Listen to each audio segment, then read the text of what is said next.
Hi, I'm Marty Nemko. I was just reading the current December issue of Commentary magazine, one of my very favorites, and came across an essay that I think is well worth your time. So here it is, only mildly edited for space. It's called The Suicide of the Mainstream Media by Christine Rosen. Failed presidential campaigns often prompt autopsies. In the case of Kamala Harris's 2024 campaign, however, the candidate's Oval Office ambitions were not the only thing that expired on November 5th.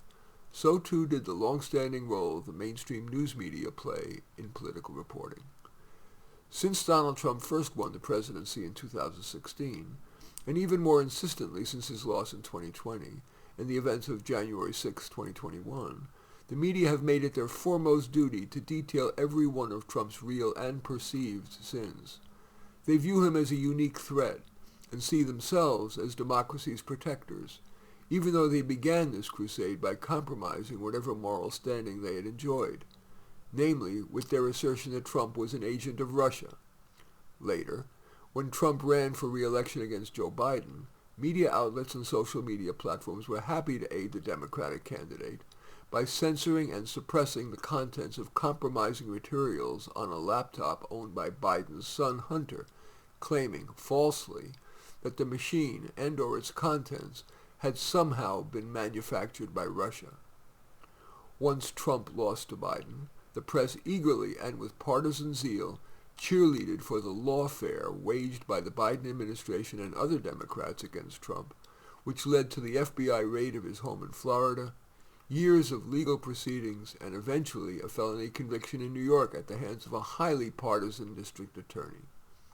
At the same time, this industry, the media industry, which boasts that it exists to hold the powerful to account, was either ignoring or putting a positive spin on the failings of the Biden administration. The disastrous withdrawal of American troops from Afghanistan was sent down the memory hole a mere week after it happened. Persistent inflation and slow job growth were excused away as transitory, or really not that bad, all things considered. The unsecured southern border received a tiny fraction of the coverage that was allotted to Trump's controversies there.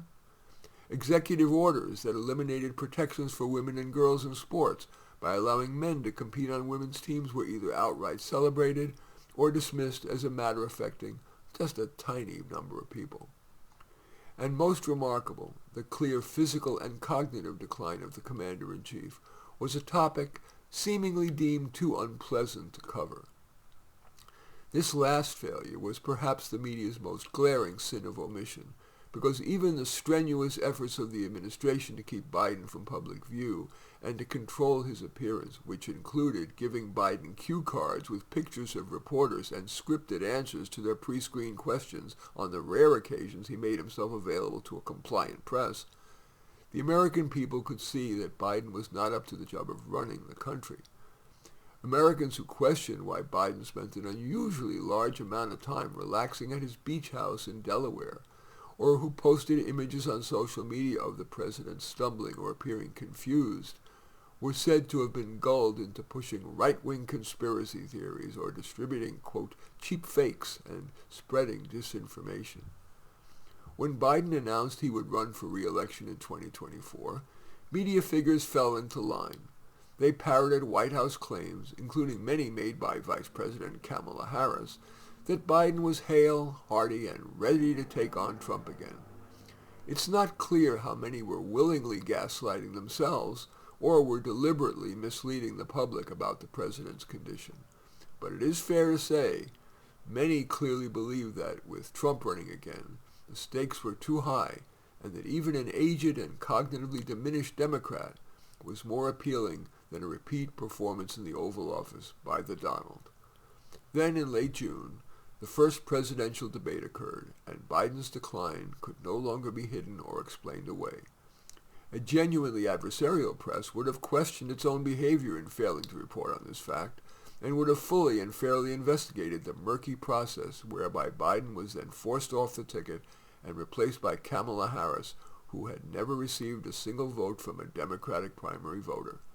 Instead, the media chose to launch the most unidirectional effort to destroy a single political candidate that the modern era has ever seen, while propping up the lackluster performance of Harris by slavishly celebrating her campaign's messaging of joy, brat summer, and the many other slogans that never seemed to land with voters. There was no campaign by top media figures to demand that Harris engage in tough interviews. Instead, the press repeated her campaign's claims uncritically.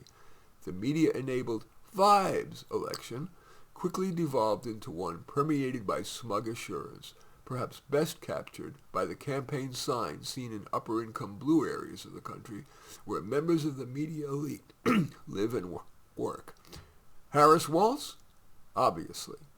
As for voters who might not find Harris's candidacy obvious, the media hammered home the message that a vote for Trump was a vote for fascism, and by definition, any, quote, low-information voters, end quote, also called garbage by President Biden, who disagreed, were complicit in its rise. It didn't work. Harris lost, and lost decisively. In fact, the extreme hyperbole and over-the-top displays of partisan bias by the media during this election cycle might have helped Trump get elected. This might be the first national election in which media bias proved fatal, not for its intended target, but rather for the media themselves and their preferred political party, the Democrats.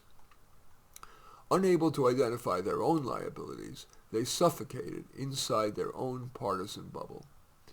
In this election, alternative media, both independent and conservative, and social media platforms, particularly X, consistently and effectively surfaced the stories mainstream outlets refused to cover or covered only with extreme bias.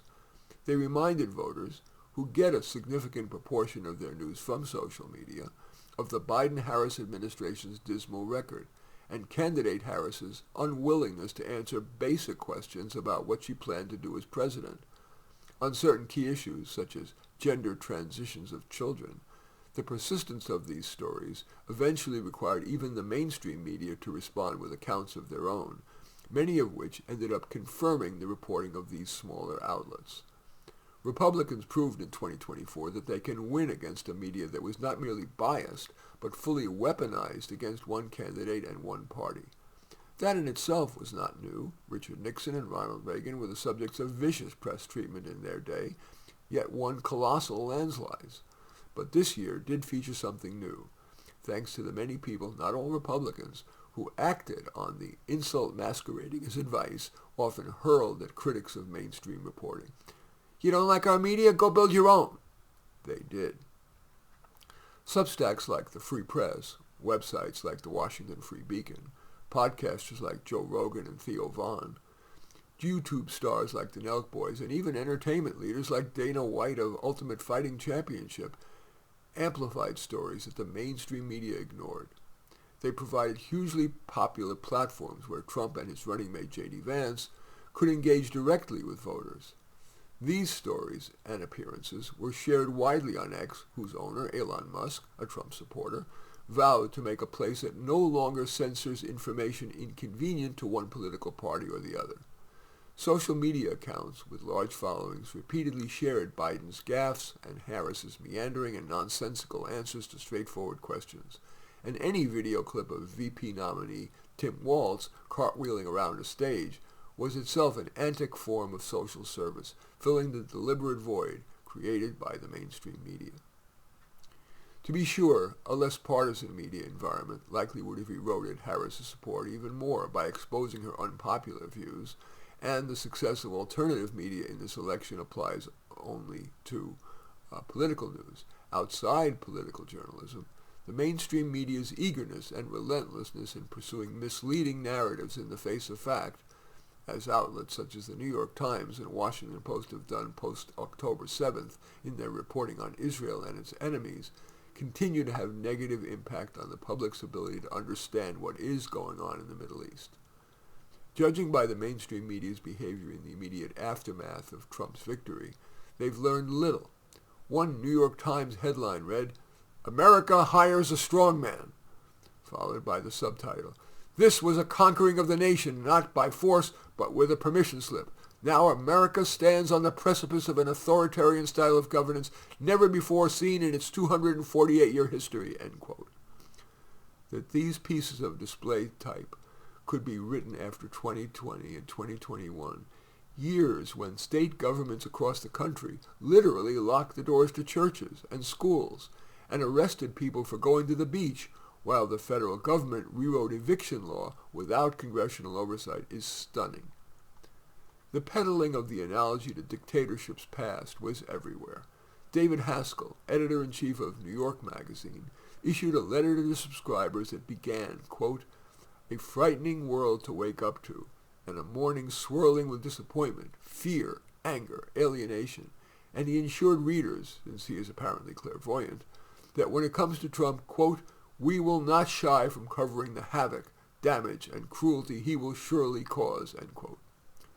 Cable news hosts heaped recriminations and blame on Hispanic and black male voters for their supposed misogyny and racism in voting for Trump. They refused to acknowledge that Trump's victory was delivered by a new working-class, multi-ethnic coalition of voters, many of whom had defected from the Democratic Party. Others, like ProPublica's Jesse Eisinger, seemed eager to once again don the mantle of the would-be journalistic martyr in the new Trump era, telling his staff, quote, "We may be harassed, we may be sued, we may be threatened with violence, we may be ignored. Are we just sunshine journalists, or are we ready?" Given their years-long collective compliance in allowing the Biden White House to pre-screen their questions, refuse them entry to newsworthy events, and, quote, "clean up" and doctor even official White House transcripts to make the president appear cogent, as well as their collective cover-up of Biden's cognitive decline. The only honest label for them is sundown journalists. The Washington Post, in a post-election editorial, chided Democrats for the party's extensive cover-up of Biden's health, but refused to hold itself accountable for contributing to that same cover-up. The few among the mainstream media who have paused to reflect have had a dawning realization about the public's lack of trust in them. As CNN's Brian Stelter reported in his Reliable Sources newsletter, there is a, quote, "undercurrent of doubt and disillusionment in group text and private conversations," end quote, among many journalists. Or, as an anonymous TV executive told New York Magazine, quote, "If half the country has decided that Trump is qualified to be president, it means they're not reading any of this media, and we've lost this audience completely.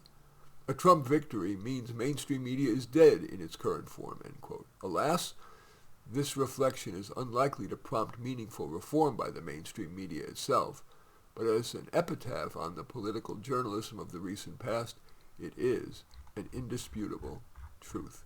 And that is called Suicide of the Mainstream Media by Christine Rosen in the current December issue of Commentary Magazine, one of my favorite magazines. As usual, I welcome your thumbs up and accept your thumbs down. And I always look forward to your comments, especially like if you hit the share button below. Share on social media so my efforts can have broader impact. So in any event, I do thank you for watching. I'm Marty Nemko.